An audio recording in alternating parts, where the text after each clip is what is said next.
Hello and welcome to another episode of the Bear Business Vodcast with me, Chris Barnard from feedbackfans.com. Today my guest is co-founder of marketing strategy software, My Digital CMO, Kim Rounsefell. And we delve into how this software can bring better marketing results for your business with its innovative approach to collaboration, visibility and transparency within marketing.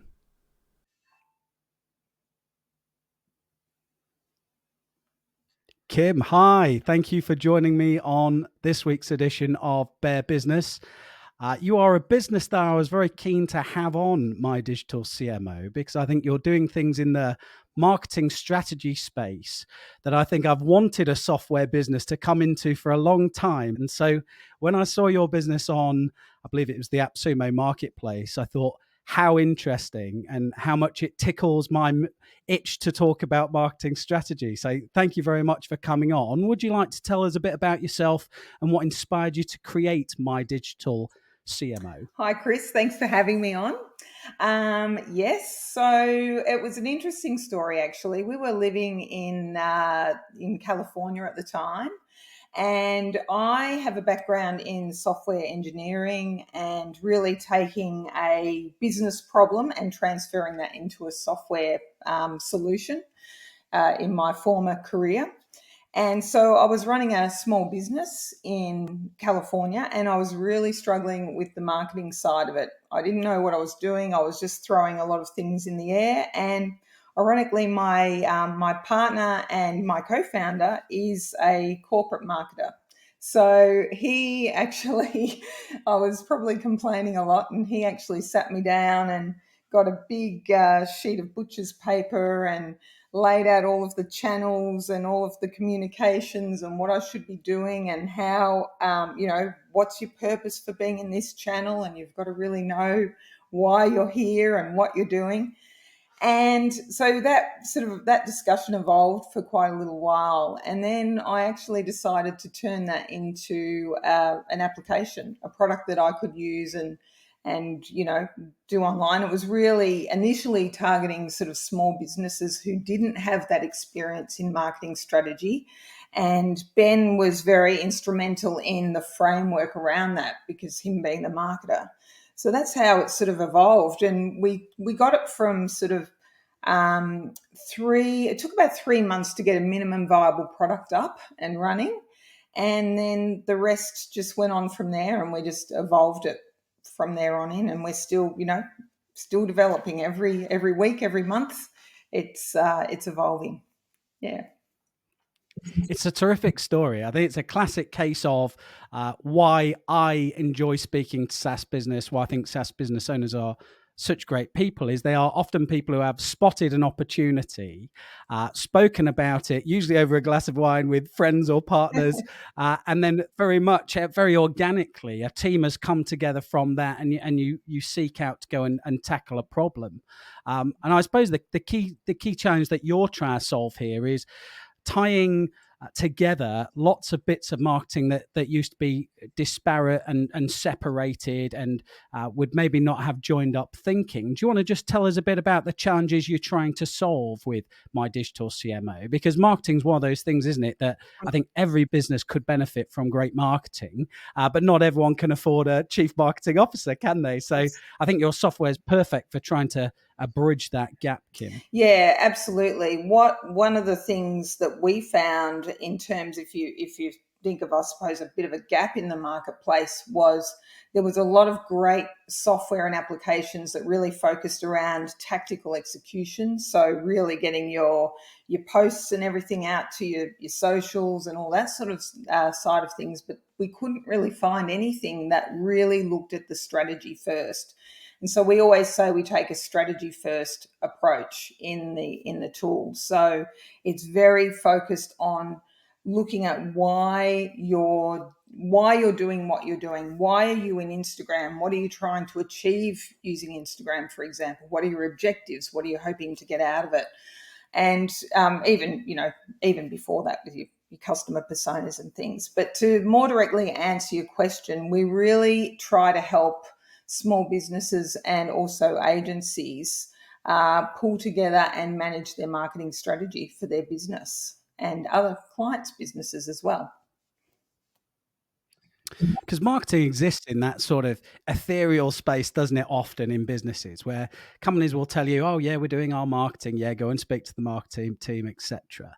But since sort of channel marketing became a big thing, sometimes you'd get sort of the SEO sat over here, and then you'd get the email marketing person sat over there, and sometimes even web developers would be on different teams. So it's always been hard to sort of collaborate together, I think, in a lot of these spaces. And I suppose for the listeners, the ones who are not involved in marketing, I suppose a lot of the way that marketing teams will collaborate before My Digital CMO, if we call that My Digital CMO, would be you would have lots of spreadsheets and Word files and PowerPoints, probably within a shared drive these days, OneDrive or whatever infrastructure tools your IT are letting you have. And then certain people would collaborate and work on these different tools, but you would never have some sort of central repository. I think that's what's so interesting about your system, that it does all those bits, particularly for the strategy documents. Strategy documents traditionally have been sort of dust covered papers that no one ever really visits, right? Except the CMOs and the top marketing people. So I love the fact that your software is looking to do that, isn't it? It's looking to give greater visibility to all the aspects of marketing to a user. Yeah, absolutely. It's all in the one sort of platform, and totally agree. Like, I've got other good friends in business, and they've worked with agencies in the past, and they'd get an Excel spreadsheet to fill out their personas and things like that. So that's one of the things, absolutely, My Digital CMO does. It has everything in there. It steps you through the process. So it's very delineated with planning the strategy, then thinking about how you're going to actually execute the strategy and also evaluate it as well. So it's quite systematic, and a real framework that we've tried to put together for it as well. And do you want to walk us through some of the main features of My Digital CMO then, as you say, sort of around the planning, the executing and the evaluating? Do you want to just talk us through sort of the reasons behind those areas being in your platform and how it's being used by users currently? Yeah, absolutely. So the way we think of the platform is you've got the real foundation of the marketing strategy, and that is broken down, as you were mentioning, into those three areas, which is the planning. So the planning side it's quite involved in terms of working out what your brand vision is. So what's your mission for your business? Why? What are your core values, and how are you going to communicate those to your customers? What do you really stand for as a business? And that's something really important. And that can be really difficult, particularly for small business owners. We found that a lot of small business owners, we'd present them with the brand vision up front, and they'd be like, "Where do I start with this?" Because it's quite, it involves a lot of thinking. Then you'll step through to your personas. So who are your customers? Who are you trying to target? What are their pain points? What are their motivators? Really understanding and digging deep into who your core customers are. The other one part of planning is really understanding your own product as well, and the benefits and potential, I guess, objections that customers might have to your product, so that you can actually talk to those and communicate effectively. And then once we've sort of gone into that sort of side of it with the marketing strategy, it's then time to have a think about, well, what channels do I want to be in? What sort of platforms or assets do I want to use? Where are my customers currently? And that's probably where I should be. So it really steps you through that thinking process. The second step, once you've got that foundational strategy in place, the second step is really starting to, I suppose we call it execute or deliver on that strategy. So you'll have a marketing calendar there. You've got your marketing mix. You can sort of see where everything's at and start delivering, create content with the AI tool. And probably last but definitely not least is the evaluation. So throughout that process, you can also set up your aspirational goals for your business, your objectives, your KPIs, your metrics, and so you can really evaluate how you're progressing as well. So it's got those three core areas. what I particularly like about your software is that I think it encourages what you don't have in the mass documents and spreadsheets on a drive, for example, is it does encourage the collaboration together and gives that visibility and transparency that I think so many businesses are looking for these days. With your software, you can put in that task, for example, show everyone what you're doing, what the goals are you're aiming for, and the underlying strategy behind it, which I think is so important, Kim, and something that is, if you're a small business owner or you are part of a small business that doesn't have a chief who worked in marketing or has a marketing background, I think a lot of these aspects get missed, don't they? Do you see businesses come to you who it must really open doors for them in their mind in terms of thinking about their business more strategically? Yeah, absolutely. I mean, particularly small businesses, they often don't have the capital to invest in a marketing team or a, marketing expert. So that's where we really started with My Digital CMO, was to make marketing strategy more accessible to those small businesses. One of the challenges with that is also time. Small businesses have a lot to do. They've got, delivery. They're often, juggling multiple roles within their own organization. So how do we make it as easy as possible for them to create a marketing strategy and use that and I suppose adjust it as they go and really rely on that to build their business? And the strategy piece is absolutely important, just to give a North Star and to guide people on what they're looking to achieve. But I also think the evaluation part is also sometimes overlooked. I think we're all guilty sometimes, whether it's a marketing campaign or, changing operational procedures or moving to a target operating model, any of those sort of business changes you do. I think we're all guilty sometimes of being like, oh, thank goodness I've finished. We're all done. But actually, you're not done. That should be when you're doing your project wash up, right? When you should be looking at, okay, what we have achieved this time.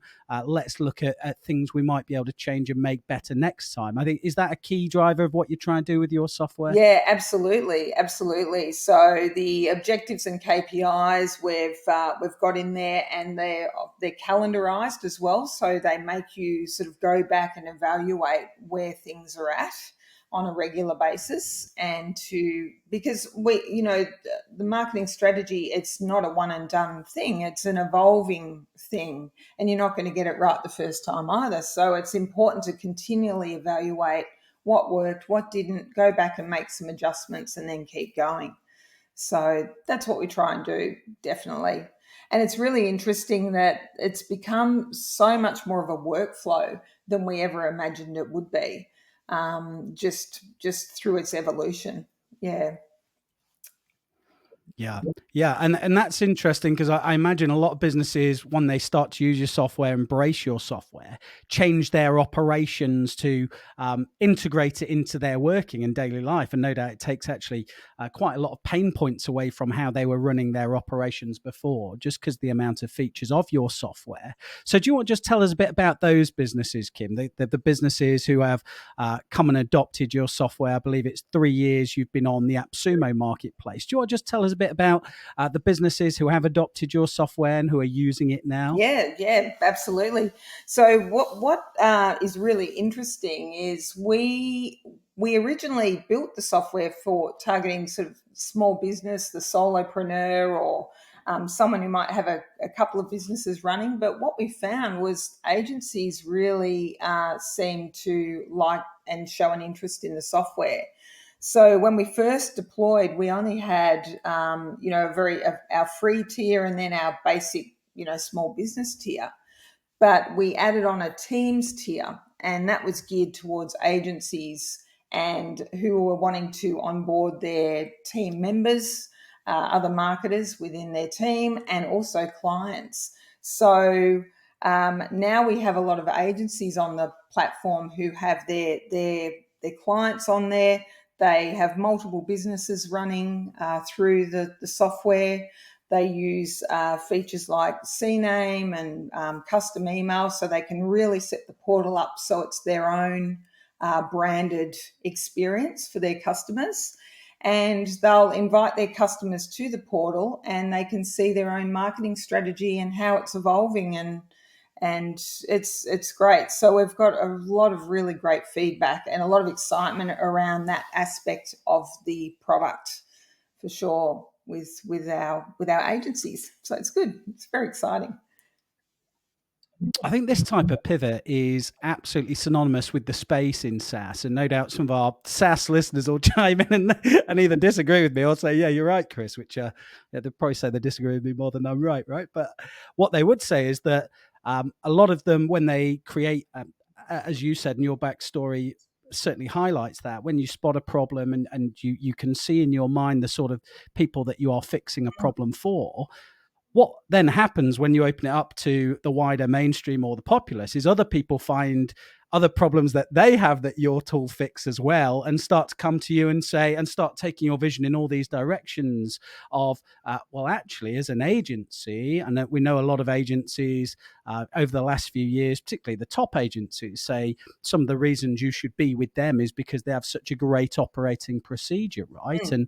And that is the businesses that I imagine have come to you who are hot on their operational procedures and can see your tech sitting in their stack, and very much I know you do the white label side as well, Mm. so that they can put it as their own platform and feel part of your journey. Kim, are you starting to find some of those agencies now start to talk to you like they're part of the business as well? I mean, what a wonderful feeling that must Oh, be. absolutely. We've got some really close relationships. Well, built some really close relationships with some of our agency customers, and we work together. They give us a lot of feedback around to their own workflow, how they work, the sorts of things that they'd really like to see My Digital CMO do, and we work with them to build those features in, and which has been fantastic. It's fantastic for the product because it's just made it better and better as we've built and gone along. And it's just really nice to have those partnerships as well and know that we're making a difference for our agency clients working with their customers. So it's been really great. Yeah. It must be challenging from a roadmap perspective, and something I've loved in the evolution of SaaS software businesses over the last few years is this movement to community-based building, right? So I've noticed on your website as well, you have a roadmap there where people vote for features, and the features that would be chosen by, say, a small business owner compared to an agency must be very different. So do you want to just tell us a little bit about your process of putting your roadmap together, how you choose which features? I suppose on the whole, you're going democratically for what gets the most votes, but you also must want to take control of your own vision somewhat and make sure that My Digital CMO stays within what you want for the software. Yeah, absolutely. It's we do. We've got a very active roadmap, which is fantastic. We've got our customers can actually go and post requests on the roadmap, and we have it very visible, so they can see exactly. We can comment with each other, and they can see. How we're prioritizing different features, and through from really designing straight through to development. So it's a really important part for us to be able to show that transparency and show customers and have them involved and feel like the platform is their own as well. Well, it's quite interesting when you say what do we choose and what do we go with. We have a fair idea in our mind where we feel the product needs to go, and a lot of the time our customers confirm that with their feature requests. My role is really working with the customers a lot more because I do all the support and everything. So I'm constantly on email, and we're sort of discussing different things, or I'm discussing things on the roadmap. And Ben, being the marketer, he can really look from a marketing strategy perspective. And so we can come together pretty easily and look at a feature and say, yep, that fits within what we're trying to achieve with our vision. And Ben will say, well, this is how it needs to work from a marketing perspective. And then I can do all the technology and sort of the development for that. So it works pretty well. I imagine as a SaaS and the ecosystem being integrations, that's something you must get a lot of requests for.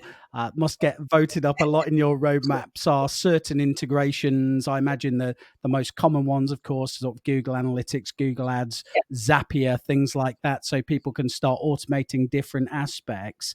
Have you got many integrations with My Digital CMO at the moment? Are there any integrations in the future you're particularly looking forward to, or your user base has asked for? Yeah, absolutely. We've got a few integrations there, and it's a real focus for us at the moment. We've got our Google Analytics integration really for the metrics and sort of looking at the website and evaluating how that's going. We've just set up our first Zapier integration so that customers now from their CRM platform can create a business directly into My Digital CMO. We have integrations with sort of email platforms like SendGrid and Postmark for custom emails. And we've got a lot on the horizon when it comes to integrations, basically. We really want to look at all of the analytics from socials. So that's something on our roadmap in terms of bringing those metrics in as well. And we're about to look to integrate with QuickBooks. So we're doing a time tracking module, particularly for our agencies who bill on a time and materials basis. So they will be able to turn on timers within the platform, log time logs, and then send it off to their QuickBooks for billing. So yeah, so we're getting there, and it's hard to keep up with demand often, but we just each day we just try and keep developing and getting them in there. You're doing a great job at it. It's difficult. And alongside these integrations, and of course, that's a constantly shifting landscape, isn't it? Integrations, what people want, what Yeah. people are using at the time, because there is so much different software out there that people are using on a daily basis now. But alongside the software side, I like that you're covering so much of the strategic angles as well, and particularly a lot of those marketing topics. I wouldn't say they're dirty words, but they're certainly not spoken about enough, right? In marketing, people would say, you're bound to say that as a marketing consultant, Chris, you want to know these things like what the budget is for this project, right? And that is true. I do want to know what the budget is for this project. And I know that is something in your roadmap, your budget allocation tracking, I Yes. think is quite interesting. And I'm pleased that that's been highlighted, because clearly in an environment where you're having agencies adopt your product, the big thing for them, of course, is how much budget does the client have and how are we allocating that budget, which is typically a conversation that goes on through dark emails, conversations over wining and dining late night or Friday night in a pub, perfectly, right? But I love that alongside this theme of the visibility and tracking. So do you want to just tell us about sort of other features like that you've got on the roadmap? I think a lot of the things we talk about on the Bear Business podcast, the importance of competitor analysis, the importance of knowing your audience, the importance of knowing your budget and budget allocations, are things we talk about a lot that we feel don't get enough representation in chats about marketing. And your software is obviously helping that conversation come back more and more. Positioning, another great example I know that you're looking to include in your roadmap. Do you want to just talk about those sort of strategic elements and how you're now finding that you want to, okay, we're going to focus on adding a few more of these strategic features, for example, or a few more evaluation features? Yeah, so we see these additional features that we're doing is really sort of building around our foundational marketing strategy to just give it more, I suppose, strength, more insight. So definitely the marketing budget is one that's coming in very soon in the next month. So that really involves, allocating your budget at the top end at the business level, and then you can filter that down through your campaign and your channels and track sort of what your costs are and how all that is going, and also against your KPIs as well, which is important, and your ROI. So that is something that we're that we're right in the middle of at the moment. Competitor analysis was another tool that you mentioned. That's very popular. We've got a lot of votes for the competitor analysis tool. So we're at the point where we will be looking to deploy that, but we've got to obviously spec it up and everything first. Positioning strategy, content pillars is another one that's been very popular. Oh, there's so many. I'm trying to think, but it's really amazing. You get a lot of suggestions for these tools that agencies are used to working with, and they find it very important in their toolkit to support their customers. So yeah, we're very motivated to get those in as quickly and efficiently as possible. Alongside the importance of the strategic side, a part of marketing that I suppose is probably on the way down, not as on the way up, is the analytics and tracking side, with certain changes in privacy Yes. laws and how Google are tracking things. Do you have a lot of conversations? Do you have many agencies come to you? Is that an important side of when they're evaluating your software and whether they want to use it, how much tracking you are able to do to be able to align to your KPIs, as you say, and be able to prove the value? And that's essentially what I imagine a lot of these agencies are trying to do, particularly use your software to do, is to give that visibility and to be able to prove the value that they are contributing to a client. Yeah. To an extent, like we certainly get a lot of feedback in terms of types of analytics that they want to be seeing, particularly expanding more into the social space, so that they can help to evaluate their strategies. One of the things that I think that the feedback that we really do get from agencies is just that ability to be more visible to their customers or their clients, and to help educate them about marketing as well, and the importance of it, because as you know, it takes time to get those results, and so often clients might wonder what's going on, or particularly like with SEO and those sorts of things. So to have that visibility and see that things are happening and evolving and there's discussion going on around the strategy is really important for clients to feel like things are progressing. Yeah, I completely agree. I think having been both sides of the fence, I think sometimes on the client side, you can sometimes start to feel out of the loop or not in control, depending on certain pressures, depending on your targets, depending on what size of business you are and what sector you're in. I think sometimes it's very easy to get lost in the BAU, business as usual. Make sure you're doing all the things that you've got to do, and then miss out on these aspects. And certainly, I think been an underappreciation of how much work goes on at agencies on client accounts, because of course you can't see that. You're there, particularly if you're in-house, you are there working on the brand you are working on, and you are trusting the agency to do their bits. So you do understand that they're doing their bits. But I think it's been very hard in the past, if I think of sort of tools, not like your tool, but in the same space. So we used Basecamp Mm, back in time when I was in London, maybe 10, 12, 15 years ago. And that tool was good for sharing documents together, but it seemed to be missing lots of key areas along the collaboration point and being for the agency to be able to prove their value. mm, And I think also with their software, as it wasn't as easy to use as yours and probably had more of a project focus than a specific marketing focus, with that you would sometimes be trying to sort of stuff square pegs in round holes. The software is not really meant for this, but we're going to try and get to do this, try and get to do that, which at the time sort of helped solve some problems, but also left other glaring problems like, as you mentioned, sort of the education pieces and everyone understanding why we're doing certain things at mm. certain times, which I think your software is really good at actually sort of solving that. Would you like to tell us a bit about your pricing options? Because as a SaaS, obviously that's a big thing. It's a monthly subscription model outside of the AppSumo deal. Would you like to tell us a bit about how you chose your different pricing tiers and what the most popular pricing tier is for you at the moment? Yeah, absolutely. So we set up our pricing tiers around the structure of business. So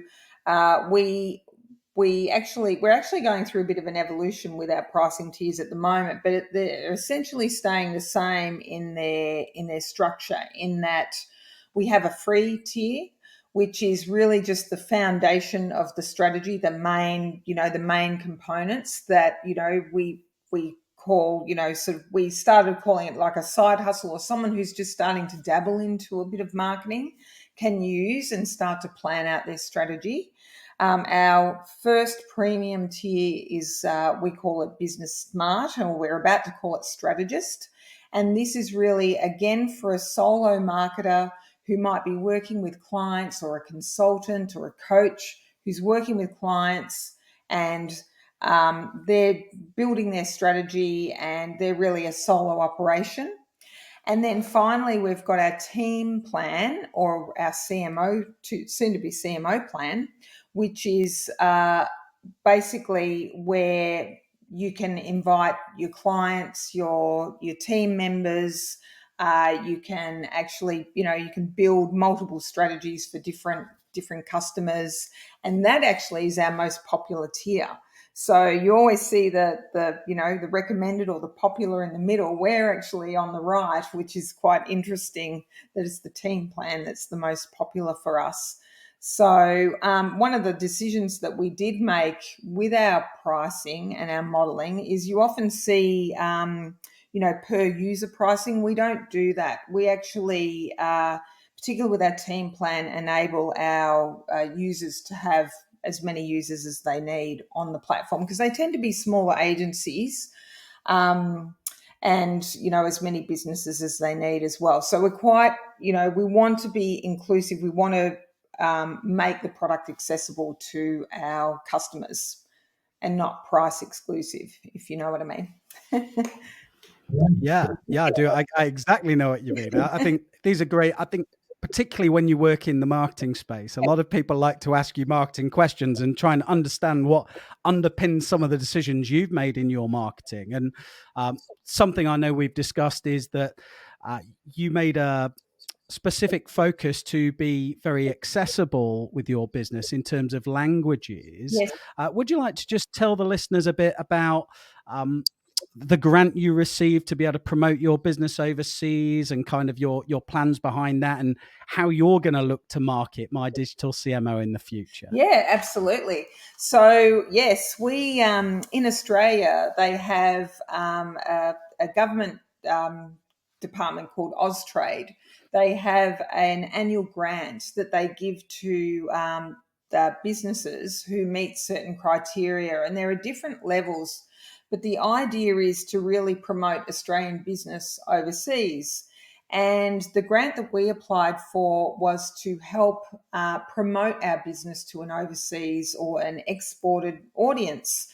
So we were awarded that grant, which was really exciting, and that was really to focus our marketing efforts for an overseas audience.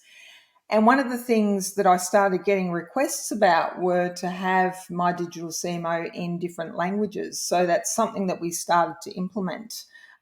We started off with, I think I had about 8 languages to start off with, and now we've got 16 languages. So it's pretty exciting. So you see, users all over, like Europe, everywhere, using the software. Asia, it's great. So I'm quite excited about that, and we'll continue to build on those features for international audiences. And it's all, it's interesting because you get emails from, different locations, and it's all very similar in terms of the needs for marketing and marketing strategy, which is really good. Now, the second part of your question was how we're planning to market My Digital CMO going forward. So one of the things we're really focused on is our own content and supporting businesses in marketing. So we do a lot of articles and publish those to our audience about marketing and different aspects of marketing. So that's been one of our big focuses. Another one of our big focuses is on support and video. So we do a lot of video on YouTube in terms of educational videos as well. And we really see that as an important part of our relationship building with our customers. So they're some really big focuses for us. Yeah, and I suppose your feature roadmap and things like that are going to be sort of the highlight. Are you down to? I know you're saying you're. Is it 3 years you've been on AppSumo? You're going to come off AppSumo. Yeah, sorry, it's about 2.5 years, I think. So yeah. Yeah, it's certainly AppSumo's been fantastic for us in terms of just getting a really good customer base that are involved in the product and give us a lot of feedback. We are actually in the process of sort of merging off AppSumo. We feel like we've sort of hit that time where it's important for us to do that for our own brand and our own sort of business going forward. But I've only got great things to say about AppSumo and just, what they've done for us as a business and a growing SaaS business. Yeah, it's been really good. Yeah, Yeah. terrific. And I've got one last question for you that we ask everybody on the Bear Business podcast. I think you're a listener, so you might actually know which question's coming, but it's a question about what your favorite game is. So it can be a video game, board game, Ooh. a specific Australian game, or a game you played in California, a dice game, any sort of game you like, really. So what games do you like to play when you've finally turned off My Digital CMO and in the evening you've got some time to yourself? What do you like to play? It's funny on my phone. If I'm playing games on my phone, I play a game called Galaxy Attack. it's like a Galaxy it's like Attack. a Tell us about Galaxy game or Attack. something. One of those, you've got a ship and you're shooting different things. It brings me back to the old Atari. So that's pretty funny. And look, I always love board games like Monopoly is a bit of a classic, or Uno is a good one. That's one we play with the kids quite a bit. So yeah, yeah, It's kind of, is it a classic sort of like Space Invaders yeah, type game? I'm sort of picturing the arcade with the joystick and the buttons, that type of game, yeah, does it? yeah. Oh, it's fascinating. Yeah. I'm at the point now where I can't get through the levels. They're getting too hard. So it takes me about 10 goes to get through a level. I was going to say, is it gamified? Gamified, do you have a high score that you're looking to beat, or is it just sort of a level cap that you're trying to get to? I'm just trying to get to the next levels. I think I don't sort of worry about the score so much. It's just trying to get through them. They're all pretty advanced now, so I'm not that good. Sure, you're brilliant at it. It's a terrific choice. We like it, Kim. Thank you ever so much for being on Bear Business this week. What I'll do is I'll put in the share notes a link to the 14-day free trial that you can have on My Digital CMO, inclusive with lots of social media, so that you can connect with Kim. Come and talk to us in the comments, and I'm sure Kim would be delighted to answer your questions. Thank you so much for being with us this week, Kim. Thanks for having me, Chris. I really enjoyed it. It was great.